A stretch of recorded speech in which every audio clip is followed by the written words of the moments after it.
Social media ban और भ्रष्टाचार के खिलाफ नेपाल में जारी आंदोलन का आज तीसरा दिन है। 8 सितंबर को शुरू हुआ ये आंदोलन बीते दिनों के साथ हिंसक होता जा रहा है।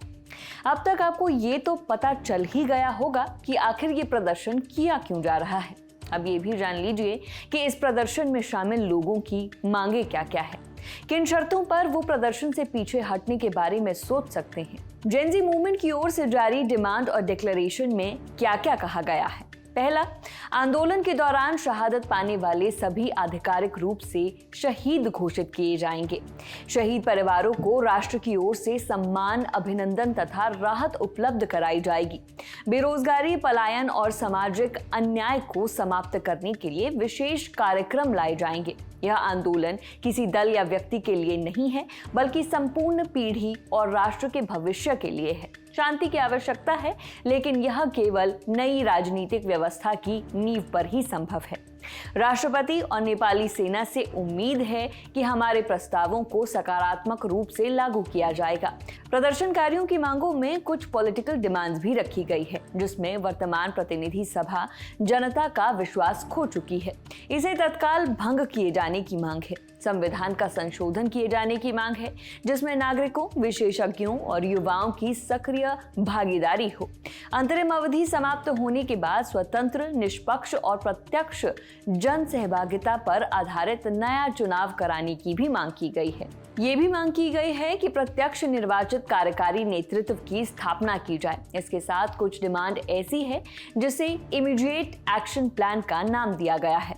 इसमें कहा गया है कि पिछले 3 दशकों में लूटी गई संपत्ति की जांच कर अवैध संपत्ति का राष्ट्रीयकरण किया जाए। शिक्षा, स्वास्थ्य, न्याय, सुरक्षा और संचार जैसे 5 मूलभूत संस्थानों का संरचनात्मक सुधार और पुनर्गठन किया जाए। ये मांगे जेन ज़ी यानी जनरेशन जेड की ओर से रवि किरण हमाल ने की है। रवि किरण हमाल की फेसबुक प्रोफाइल के मुताबिक वो एक पॉलिटिशियन है। रवि ने नेपाल के रत्न राजलक्ष्मी कैंपस से पॉलिटिकल साइंस में मास्टर्स की है। नेपाल लॉ कैंपस से बैचलर ऑफ लॉ की डिग्री हासिल की है। रत्न राजलक्ष्मी कैंपस से ही मीडिया की भी पढ़ाई की है। फिलहाल वो काठमांडू में रह रहे हैं और सुरखत के मूल निवासी हैं। फेसबुक पर इनके 34,000 फॉलोअर्स हैं। नेपाल में हालात अभी सामान्य नहीं हुए हैं। विरोध प्रदर्शन जारी है। ऐसे में सेना ने पूरे देश में कर्फ्यू लगा दिया है। ये कर्फ्यू सार्वजनिक सुरक्षा का हवाला देते हुए 10 सितंबर की रात 10 बजे से लेकर 11 सितंबर की सुबह 5 बजे तक के लिए लगाया गया है। इसके साथ ही सेना ने लोगों से सहयोग करने की अपील भी की है। 9 सितंबर को प्रदर्शनकारियों ने जिस नेपाली संसद को आग के हवाले कर दिया था, वहां के ताजा हालात कैसे हैं, उसकी जानकारी आज तक के हमारे सहयोगी अमित भारद्वाज ने दी है। ये है नेपाल का संसद भवन। यही वो इलाका है जिससे धधकती हुई आग आपने कल देखी थी, धुएं का गुब्बार जिसने पूरे इलाके को अपने जद में ले लिया था। उस नेपाल के संसद भवन के अंदर से एक्सक्लूसिव रिपोर्ट, और आपको बेहतर समझ में आए कि किस तरह की जो नाराजगी थी जेन ज़ी की, वो यहाँ पे दीवारों पे इंगित भी की गई है, लिखी गई है। और लगातार नेपाल के प्रधानमंत्री केपी ओली के खिलाफ ये नाराजगी देखने सुनने को मिल रही थी। और नारा भी जो था नेपाल के प्रदर्शनकारियों का, जेन ज़ी प्रदर्शनकारियों का, वो ये था, केपी चोर गद्दी छोड़।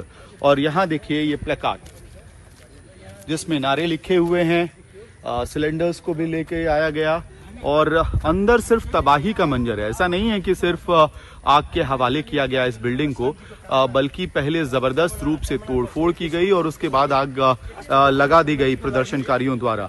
और ठीक पीछे आप देखिए ये नेपाल के पार्लियामेंट की एंट्री है, जो पूरी तरह से इस वक्त आपको दिखाई देगा कि शैम्बल्स में है। इस एंट्रेंस पॉइंट पे आगजनी की कोशिश हुई। यहाँ पे कई सारी गाड़ियां हैं जिन गाड़ियों में आग लगाया गया। प्रदर्शनकारियों ने पहले यहाँ तोड़फोड़ की। सिक्योरिटी के लिए नेपाल आर्म्ड पुलिस की ये गाड़ियां हैं जिनमें आग लगाई गई। जहां जहां आप देखेंगे आपको सिर्फ तबाही का मंजर दिखाई देगा इस वक्त नेपाल के संसद के अंदर से।